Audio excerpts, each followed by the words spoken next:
動画で伝えること、悪の結社募集とメンバーシップについてです。チャット GPT にチャンネルの評価をさせました。その方が公平です。このチャンネルはどんなチャンネルなのかっていうコンテンツの差別化、ゲーム実況や一般的なエンターテインメントに偏っている VTuber 市場の中で、投資をテーマにしたコンテンツは明確な差別化になります。メンバーシップ200人、チャンネル登録者1万人以上の規模も、2、3時、ホロライブも予想してなかったことでしょう。YouTube チャンネルの成長と将来の展望について、僕の台本をチャット GPT に打ち込んで、その感想は、あなたの取り組みは非常に革新的であり、特定ニッチの市場に焦点を当てた成功例と言えます。いや、照れるな。投資をテーマにした VTuber としての活動は、現在 YouTuber 市場において独自のポジションを確立されており、特に投資に興味がある視聴者にとって価値あるコンテンツを提供されています。そうですね。ゲーム実況 VTuber が大半の市場で、投資をテーマにしている VTuber、しかもチャンネル登録者数が、これだけの規模っていうのは見たことないです。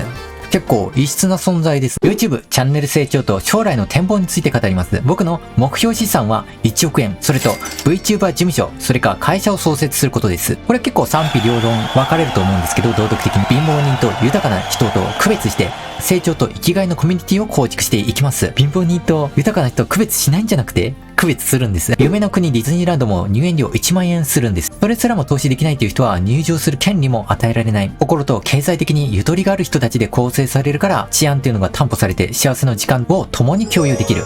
サブチャンネルも展開していて、僕のメンバーシップである資産7000万円運用している早期退職したおじさんが台本を制作しています。有益な銘柄をピックアップして、僕も最終確認時にスマホでアラーム設定しています。収益化は目前、運営メンバーにチャンネル管理権限を与えて、ディレクターになってもらいます。一般人でも出資者限定で、ズームミーティングに参加可能にしています。詳しくは後で、悪の結社募集の件について、3種類のアプローチ方法があります。YouTube メンバーシップ。もう一つは、チャンネルの運営に参加すること。それは活動メンバーか、スポンサーか、どちらかです。まず、メンバーシップの特典についてお話します。運営メンバーに入る人は、YouTuber 業界で活躍したい。それか、専業投資家で運営を手伝っているメンバー。そういう人たちで構成されています。つまり、ごく一部の豊かなメンバーです。もっと遠目で僕が限定公開している定期株主総会を覗きたいっていう方は、メンバーシップのプランです。まずはここで様子を見るのがいいでしょう。メンバーシップ特典の一つ、色が変化する。これはおまけに過ぎなくて、チャットで絵文字が換金になるっていうけど、僕が一番売って他の人売ってるの見たことないです。それもいいんです。問題はこれです。90円の特典で、過去のアーカイブが覗けるっていうこと。チャンネルの運営がこのメンバーシップ説明会以前の動画が見れるということです。あと結構90円でお得だなって思うのはこれです。メンバー所属期間のカウント。所属期間が長い方がチャンネルに対する愛着を実績で確認できるじゃないですか。メンバー同士で。よって所属期間が長い方が信用できるし、採用基準も上がる。もちろん所属しないより緑のネームプレートで表示されると丁寧、それか優先されて僕が返答するようにしています。90円でお試しで入会してメンバーシップの雰囲気を確かめることも可能です。90円だと。あと、チャンネル運営、エントリー権限、一緒に悪の結社となって、メンバーになり、スポンサーになり、このチャンネルに関わりたい、ノウハウを手に入れたい、お金持ちのコミュニティに入りたい、その大前提条件としては、この90円に入ること、90円です。チャンネルを運営する人は、僕を応援しているのが実績で証明できるメンバーシップ会員に限定されます。それはなぜかっていうと、運営技術や未来の構想を盗まれる可能性があるからということと、運営メンバーから信頼を得られないからということと、治安を保つためです。それは東京ディズニーランドと同じ理屈です。それと590円の特典について話します。90円の特典に加えて、チャンネル組織、運営、結果の報告、これを週に1回くらいのペースでやっています。報告することは特にないし、面白くないな、とかいう場合は、仕様の出来事とか、僕の思想に共感するっていう方と、僕を応援したいという方、だったらどちらも有益なコンテンツだと思っています。あと90円の特典と590円ってだいぶ違うじゃないですか。これは、これからのメンバーシップ限定の動画が590円に限定されるということです。その理由はファンの絞り込みです。そこら辺の、なんとなく家畜のように生きている VTuber たちとは違い、富裕層で構成されるコミュニティを形成したい、お金持ち、それかビジネスで有益なコンテンツなので、貧乏人からして僕たちは圧倒的に少数派なんです。なので YouTube でもたくさんの人から好かれようとは思っていないです。貧乏人は偏見とか性格が悪い人が多く、民度が低い。そりゃそうです。お金に余裕がなくて他人に親切にできる気持ちを持ってる人の方が普通に考えて珍しいです。それはお金持ちのイメージが悪いじゃないですか。民衆に受けるように人口が多い社畜に見せる娯楽としてアニメや映画は作られているからです。実際は貧乏人が性格も知識も貧しくて、お金持ちが性格がよく募金をして、暇な日はゴミ拾いして、地域に貢献して、周囲に感謝され、プレゼントを家族や友達に渡して幸せにできる素晴らしい人たちを僕は見てきました。このように質の良いファンが残ることによって治安が維持されます。ディズニーランドは入園料1万円。そこにホームレス並みに貧しい人間がいないから治安が良く、経済的にも家族、友人に恵まれている豊かな人間で構成されています。だから居心地が良くて、また行きたくなる夢の空間なんです。本気で小春を応援して成長を見届けたいっていう人向けの特典です。経済的に余裕がある、毎月590円を支払える人に、この世界を覗く資格っていうのを与えられる。運営メンバーから590円って安いよね。もうちょっと高くしてもいいんじゃないのっていう話はあります。これを支払えないと投資なんかできないからもっと高い方がいいよって。ご安心ください。もっと出せるっていう人はね、別のプランが、もう VIP プランがあるので、特別待遇です。あと590円っていうのは1日あたり20円以下なんです。こんなのガソリン代の160円より安いよって。経済面からして豊かな人のみが支援してくだされば僕は満足です。今のメンバーシップは200人。どれくらい絞られるんでしょうか。チャンネルの売り上げっていうのはチャンネルの維持管理に使われます。教育費ってことです。チャット GPT サブチャンネルで使っているんですけど、台本の制作、それが20ドル。日本円で言うと月3000円。それは動画生成 AI DAL の利用権限もついてくるんです。あとは今スライドショーで見ている画像生成 AI ミッドジャーニーチームアカウントとしてこれを作っていこうかなと思います。だから一緒に活動したいよっていう VTuber とか配信者、あとイラストレーターっていう人はこの共通のアカウントを使うことによって超高クオリティのやつが無料で使えるっていうことです。この4500円は僕たちが負担しています。あと動画の編集、外注者の報酬として支払いに使われます。1個の動画を作るのに5000円ぐらいかかっています。1回サブチャンネルだとしても4000円ぐらいに抑えたいです。悪の結社募集、3種類のアプローチ方法。2つ目がチャンネル運営に参加。3つ目が年2回のハガキの特典。ここは結構ディープなところになってきます。会社ができて、事務所ができて、資産1億円ある。そういう元に昔からいる人たちっていうのは幹部とかディレクターとかになっていくでしょう。また大きな権限を持つことができる。これはまだ確証はないけどね。資産運用に興味があるメンバーシップ制度の導入とか、ズームミーティングの開催っていうのは、視聴者と強い結びつきを作り、コミュニティ感を高めます。小さなものでもいい。俺のとこに座って感じるものがあれば、俺は満足だよ。今回の出会いに意義があったということだからな。ズームミーティングは情報機密を保つため、参加人数に上限を設けます。そうですよね。100人いたら自己紹介で終わっちゃいますから。運営メンバーの取り組みで得られるもの、手伝ってくれている人たちっていうのは投資なんです。現在サブチャンネルを運用していて、コンテンツ制作は運営メンバー数人で作業しています。これはコミュニティの活動として共通の活動をすることで一体感を生み出し、人の居場所を得る副産物ができたんですよ。はじめはオムニチャンネルって言って、認知拡大の戦略、あと収益に特化したチャンネルを作ろうと思って活動していました。目的は変わらないんですけど、副産物、人の居場所ができたっていうのが僕は驚きました。やってみないとわからないものです。ここで学べるのは、YouTuber がどのように人気者になり、リーダーとなり、組織を運営するのか、そこら辺の一般庶民のゲーム実況の VTuber では到底行きつけない領域、これを学ぶことができます。視聴している人の中には、好きなことして生きていく YouTuber を目指している方もたくさんいるでしょう。ゼロから始めると、僕の場合3年はかかったし、チャンネル登録者数1万人行く人ってどれくらいの割合だと思いますか？それは1000人に1人もいない 0.3%。3人いた。1000人トライして3人くらいいけるかなぐらいの、東大ぐらいじゃないかな。僕は慣れると未来が見えていたので、会社を辞めて、収益する前に YouTuber に専念しました。2011年5月のことです。今一緒に活動しているメンバーにインタビューしてみました。僕はこう質問したんです。なんでこのメンバーシップに参加したんですか？その理由を教えていただけますか？って。その答えは、若い方が人生の目標に向かって頑張ってるのを応援したい。自分でできることで協力してあげたいな、とか。で、このように僕がチャンネル運営に関わる特権とか制限とかメンバーシップ、特典、そういうのがある中でどのような気持ちや期待を抱いていますか？っていう件について、ただ視聴するよりも運営に参加して一緒に活動して成長しているところに魅力を感じます。はい。質問。チャンネルやコミュニティに対する今後の期待や希望があれば教えていただけますか？回答。投資お金に関して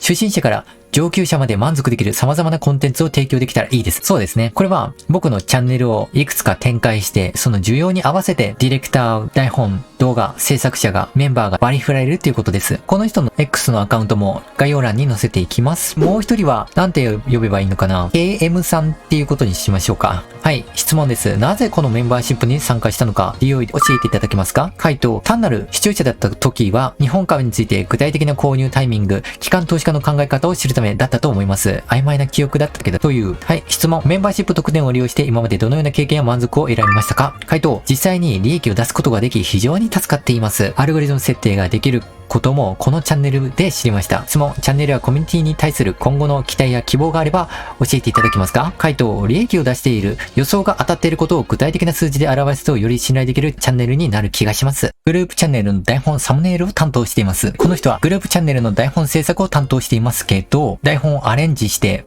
投資経験が僕より豊富なので、僕も参考にしてアラーム設定して僕も設けさせていただいています。運営メンバー募集基準。どんな人に向いているのでしょうか？ VTuber や配信に興味がある人、もしくはやりたい人、現在ネット配信を中心に活動している、あと娯楽に溺れ自分の課題を先送りする社畜バカと別の人生を送りたい。貧乏人と差別化して少数派の存在をこの世界に示したい。豊かな人と交流して人やお金を操る能力を身につけたい。ボルデモートとかの悪役を尊敬する人。正義は立場で変わるってことを知ってる人。結構悪の組織っぽいですよね。応募条件をいきます。ニートか専業投資家みたいに自分の時間を持っている人。ニートと専業投資家。だいぶ両極端ですね。毎日1時間作業できる人。その理由としては、会社員の平日の自由時間は3時間、平均して3時間って言われています。1時間は絶対算出は可能なんです。これできないという人は、それより優先度が高いものがあるってことです。娯楽とか何かに。あともう一つは、資産運用をしている。概念は大切。経営理念に賛同して、僕を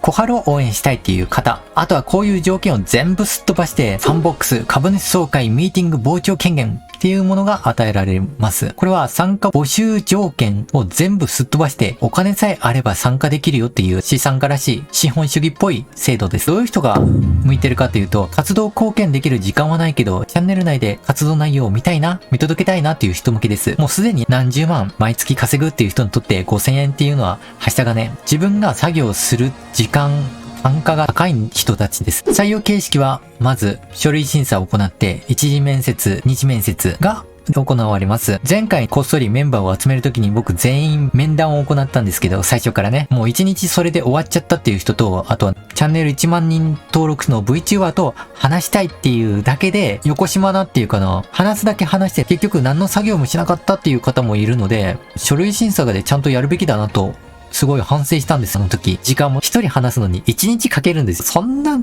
人いないよね。というわけで書類審査を行います。これは僕やメンバーが見ます。プライバシーとかはあるでしょうけど、正直就職のエントリーシート並みに詳細に書いてほしいです。そういう人がもちろん加点のポイントになります。エントリー書類に各項目が書いてある記述項目が少ないと、そういう人ねってあまり話したくない人なんだ。じゃあこっちもあんまり開示したくないなになるじゃないですか。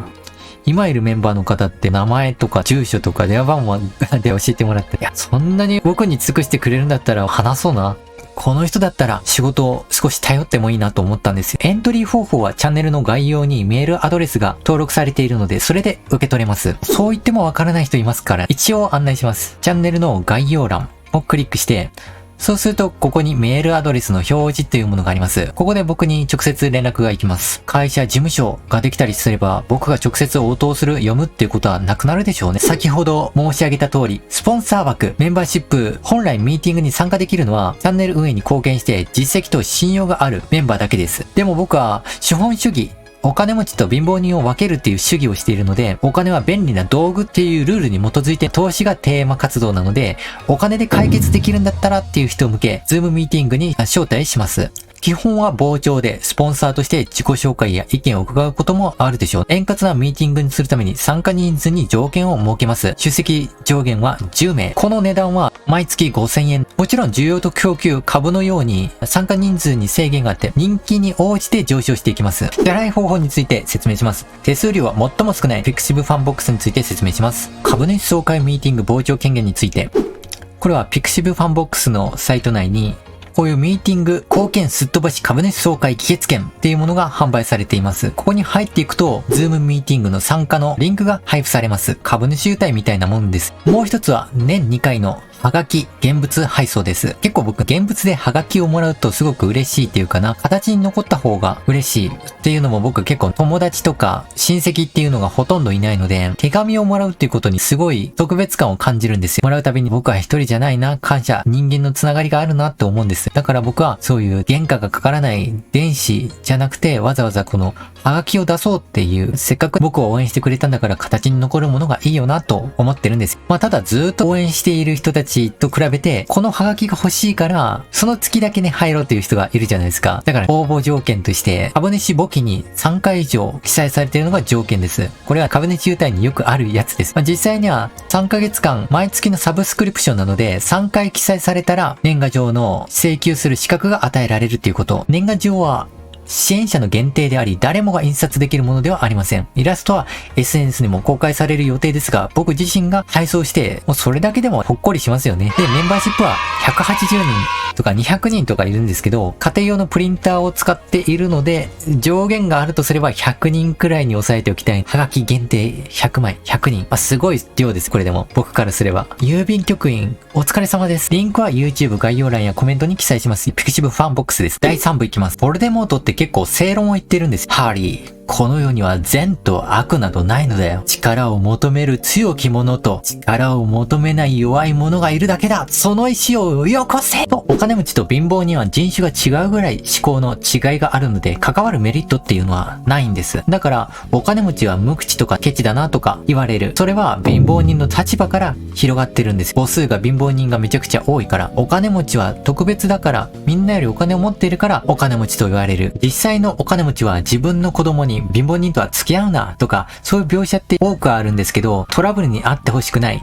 良い人生を送るために付き合う友達は選ぶべきだって、マルフォイは至極当然なことを言ってたんですよ。資産はお金だけでなく人間関係や知識も含んでいます。それを活用することで組織を形成し、人生を俯瞰して眺めることができる。学校を卒業して大人になって勉強し続けてる人はバカな人ってわかるんです。自分でやりたいことがわからないから、ゲーム課金や時間を浪費させる娯楽に足を突っ込んでいく。そこで快楽を得て、残るは老いぼれた人間、家畜とでも言うのか。僕のコミュニティや仲間は人間らしく考え、成長を続ける存在であるべきなんです。お金や時間、生き方で困るっていうことはあってはならない、解決すべき課題と考えています。ヴォルデモートの世界観と組織のあり方、正義は立場によって変わるっていうことです。悪の組織は別に悪意があって活動してはいないんですよ。己の正義のために命をかけている立場上の問題、物語の主観からして敵対関係なだけなんです。お金持ちが正義のコミュニティを作ろう。豊かな人間で固まると知識が循環して影響されてコミュニティが豊かになる。お金持ちで構成されるから治安は良くなるし強くなる。良いコミュニティが、強い集団ができる。コミュニティは夢、実現や資産の増大を目指し自由な思想で活動していこうと思います。僕の理念は総合の幸福と親切であり、それが未来の日本にとって重要だと考えています。悪役は普通に正しいことを言っている。ギリシャ神話の死者の国ハデス。結構この人でも神様ですからね。弟ゼウスは雲の上にまさにそう天国で悠々自適に暮らしていました。ハデスは地下に降りてきた死者の魂をかき分けていた。毎日痛みに泣き叫ぶ膨大な数の魂を受け入れなければなりませんでした。気楽なオリンポスの皆さんと違って、俺の職場は休みがないもんでね。ご親切にも、あんたがくださった仕事だ。ゼウスさん。ついにハデスは全てが嫌になった。彼は弟ゼウスを殺そうと計画します。自分を薄汚い地下に追いやっておいて、結局そのハデスっていうのはそれなりの生活をしたかっただけなんです。そんなに悪役じゃないです。サイタルではアラジンの登場人物であるジャファーです。この人悪役なのかな。ヒロインのジャスミンの父であり、国王でもあるサルタンは能天気な性格をしています。多方面にわたる国の管理を行わなければならなかったは、彼の中心のジャファーでした。ジャファーが小汚い仕事をこなす間、サルタンはおもちゃのピラミッドで遊んで、自分の国の法律もまるで知らないっていう感じでした。権力を得てジャファーはサルタンを追い出すことっていうのはせず、彼に道化師という当時とても名誉ある仕事を与えました。堅実で情けをかける男、ジャファー。ゲロの余地がある人物で、国王としてふさわしいのは誰なんでしょうねっていう。というわけで僕が悪の味方をするっていうのは、正義っていうものは何なのか、自分で考えたことあるの？立ち位置の問題だ。それを正しく自立した考えを持っている人たち、そういう人たちに集まってほしいと思って悪の結社、そういうのを名乗ってます。さあ、まとめをしていきましょう。このチャンネルグループっていうのは資産運用とエンターテインメントを融合した事業を展開しています。コンテンツの差別化を図り、投資をテーマにした VTuber として成功を収めています。ここまで来ると成功って言ってもいいんじゃないかな。目標は資産運用1億円、VTuber の事務所、または会社を設立すること、関わる人が、僕の経済圏内の人が幸せになるような、人の居場所を作るような、お金持ちっていうのは少数派で肩身の狭い思いをしてきましたから、貧富の差を区別して、成長と生きがいのコミュニティを構築していきます。なんか聞くと逆な感じしますよね。貧富の差をしない、区別をしないみたいな違います。します。サブチャンネルでは資産7000万円を運用して有益な銘柄をピックアップしているので、そっちもね、チャンネル登録してほしいです。そのうちどっちがメインがわからなくなっちゃう規模になりそうです。YouTube メンバーシップについて90円と500円の特典がある。運営メンバーになるには YouTuber 業界で活躍したいとか、専業投資家で運営を手伝っている人、めっちゃ熱意があるか、専業投資家でめっちゃ暇かっていう人です。特典にはメンバー所属機関のカウントとか、チャンネル運営のエントリー権限とかが与えられます。ファンの絞り込みでは、富裕層で構成されるコミュニティを築くことを目指しています。運営メンバーになると、サブチャンネルの運営に参加して、YouTube のメンバーシップ特典を利用します。メンバーのインタビューとかしましたよね。そういう人たちが集まればいいなと思っています。それとは別事件で、ファンボックスでは株主総会のミーティングの傍聴権限っていうのが提供されています。年2回のハガキ特典もあり、株主簿記に3回以上記載された人が募集できます。これらの方法にはそれぞれの支払い方法とか特典があって、そういうのを説明しましたね。僕、小春を応援し、資産運用に興味がある人々のコミュニティを形成すること。これが目的。最後、悪役は時には正しいことを言っている件について、僕はこの世に善人と悪人なんかいないな。力を求める者と力を求めない弱い者がいるだけだ。その立場によって正義の定義っていうのは変わるということです。また、お金持ちと貧乏人の間には大きな思考の差があって、それが関わり、メリットの有無に影響しています。つまり、お金持ちと貧乏人の間には大きな思考の差があって、話をすることが難しいんです。だから、合わない、関わらないっていうことが得策なんです。そりゃそうですよね。主張が違う人たちに対して自分のエネルギー、あと気力、生きる時間、そういうものを使って相手を説得させたところで1円にもならないんです。それだったら無視してより自分たちが豊かになっていく方に労力と時間を費やすっていうことをお金持ちは知ってるんです。豊かな人々で構成されるコミュニティが知識や影響力を循環させて、その結果として治安が向上し、豊かなコミュニティが形成されると僕は思っています。これらの考えから、お金持ちや知識を活用した自己課題を見つけて、成長することの重要性やコミュニティが自由な思想で活動し、双方の幸福と親切を追求するっていうのが日本の未来で、先に僕たちこのコミュニティで実践していこう、実験していこうと僕は思っています。以上、この動画で伝えたかったこと、